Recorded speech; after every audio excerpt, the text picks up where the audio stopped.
배포 파이프라인 구축 후 마주하게 되는 고민들이라는 내용인데, 지금까지 배운 내용을 토대로 파이프라인을 만든 다음에 배포를 하다 보면 문제가 하나둘씩 발생을 해요. 그리고 또 고민해 봐야 되는 내용들이 눈에 보이고요. 그런 내용들을 쭉 모아봤고요. 최대한 쉽게 설명을 드리려고 준비를 했는데, 그래도 어려운 내용이 될 수 있으니까 바로 시작하기 부담스러우신 분은 한번 강의를 끊고 듣는 것도 좋아요. 그럼 전 바로 강의를 시작할게요. 먼저 CI/CD 환경에 이렇게 젠킨스가 컨테이너 빌드도 해서 도커 허브로 업로드도 하고 헬름 배포도 해요. 그럼 헬름 배포에는 인증서가 필요했고 컨테이너도 도커 허브로 업로드를 해야 되니까 사전에 로그인을 해놔야 하는데, 로그인을 하면 이때 특정 디렉토리에 접속 정보가 들어있는 파일이 생깁니다. 그래서 도커가 이 파일을 계속 읽기 때문에 이후에는 로그인을 또 안 해도 이미지를 올릴 수 있는 거였고요. 근데 문제가 이 docker config.json 파일은 암호화가 안 돼 있기 때문에 이 파일에 들어가서 보면 내 도커 허브에 대한 유저네임이랑 패스워드를 볼 수가 있어요. 그래서 쿠버네티스의 시클릿처럼 베이스 64로만 인코딩이 돼 있어서 디코딩을 하면 누구나 내 도커 허브의 접속 정보를 알 수 있게 됩니다. 그리고 이 큐브 컴피그도 이 파일 자체가 관리자 권한의 인증서고, 누가 이 파일을 복사해 가면 관리자 권한으로 쿠버네티스 클러스터에 API를 날릴 수 있게 돼요. 그래서 결국 누군가 이 CI/CD 서버에 접속만 할 수 있으면 내 도커 허브와 쿠버네티스 클러스터가 위험해지기 때문에 1차적으로 이 서버에 아무나 들어가지 못하도록 접근 보안을 잘 해놔야 되는데, 그래도 추후에 디스크를 교체하게 됐을 때 기존 디스크를 누군가 복원할 수 있으니까 디스크에 암호화되지 않는 중요한 정보를 남기지 않아야 됩니다. 그리고 각 회사의 보안팀에서도 서버마다 보안 점검 툴을 돌려서 위배되는 사항들을 다 검출하기도 하거든요. 그 중 하나가 이렇게 특정 파일에 ID 패스워드가 들어있거나 중요 인증서들이 방치되어 있지 않은지에 대한 부분이라 이런 것들을 어떻게 처리를 해줘야 되는데, 이제 어떻게 하냐면 젠킨스에 들어가서 이 두 개를 젠킨스의 크레덴셜로 등록을 해요. 그럼 인증서를 암호화시킨 상태에서 사용할 수 있기 때문에 등록한 사람도 본인이 등록한 이후에는 이 내용을 볼 수가 없습니다.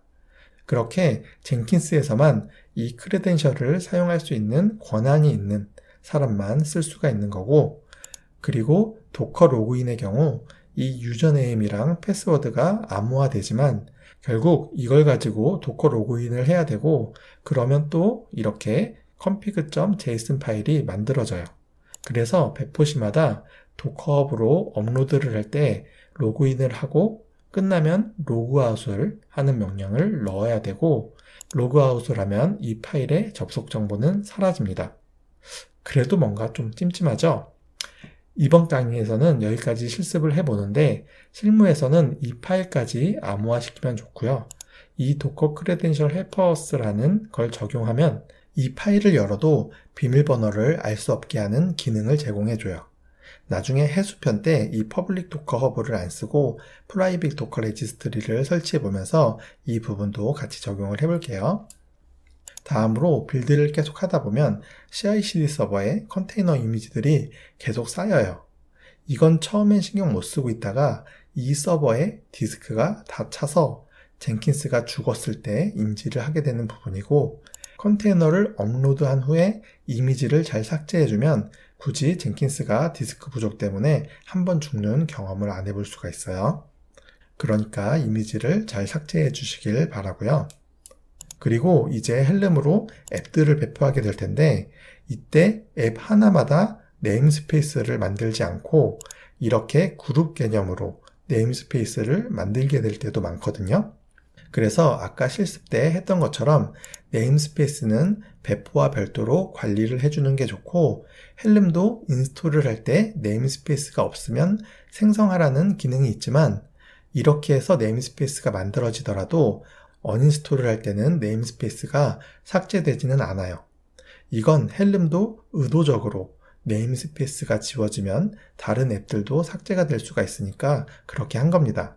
그래서 네임스페이스는 배포와 별도로 관리를 해주는 게 좋아요. 그리고 헬름에서 자주 쓰게 되는 부가 기능이 있는데 이렇게 배포 명령 뒤에 wait라는 옵션이에요. 이 전전 시간에 파드가 실제 기동 중인지 while문으로 루프를 돌렸었죠. 파이프라인을 돌리다 보면 배포 명령을 실행한 후에 파드가 실제 정상적으로 기동이 됐는지까지 확인이 되고 정상적으로 기동이 됐으면 성공으로 프로세스를 종료하고 싶을 때도 있어요. 그래서 이렇게 wait라는 옵션을 주면 헬름이 알아서 체크를 하고 있다가 파드가 모두 정상적으로 통신이 되면 배포가 종료됐다는 결과를 보내줍니다. 그리고 두 번째 부가 기능으로 배포는 했는데 파드 업그레이드 진행이 안 되는 상황이 많아요.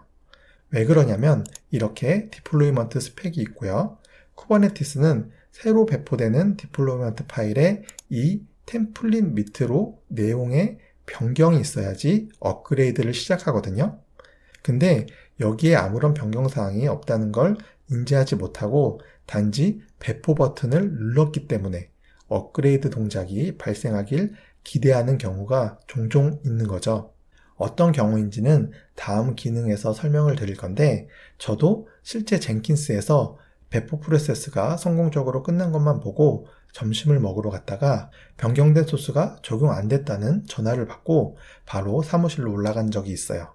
이럴 때를 위해서 헬름에서 제공을 해주는 기능이 있는데 바로 이 어노테이션스로 새 배포 시마다 랜덤 값을 생성해 줍니다.